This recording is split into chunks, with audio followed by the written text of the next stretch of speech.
દાદા, તમે અમારી સ્કૂલમાં ક્યારે આવશો અમને મળવા? આવીશું, અમે ત્યાં આવીશું એટલે હા. મારું નામ પ્રજાપતિ સામ્યા છે. હું ધોરણ 2 માં અભ્યાસ કરું છું. દાદા, આજે તમે સામે જોઈને મને બહુ જ આનંદ થાય છે. દાદા, મેં તમને કહ્યું હતું ને કે તમે અમને મળવા આવશો ને, એ વાત તમે યાદ રાખીને તમે અમને મળવા આવ્યા એટલે મને ખૂબ ગમ્યું.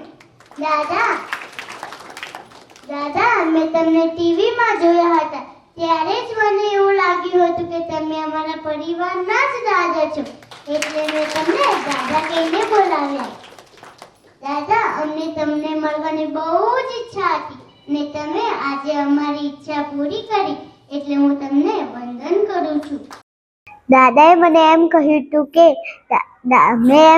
કે દાદા, તમે અમને મળવા આવશો ને, એ વાત દાદાએ યાદ રાખીને આજે મારું સપનું પૂરું કર્યું.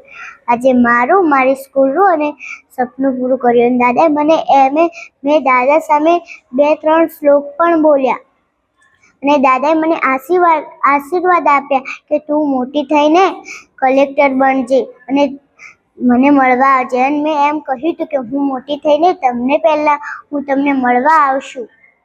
અને મેં વાદો કર્યો હતો કે હું તમને ચોક્કસ મળવા આવીશ.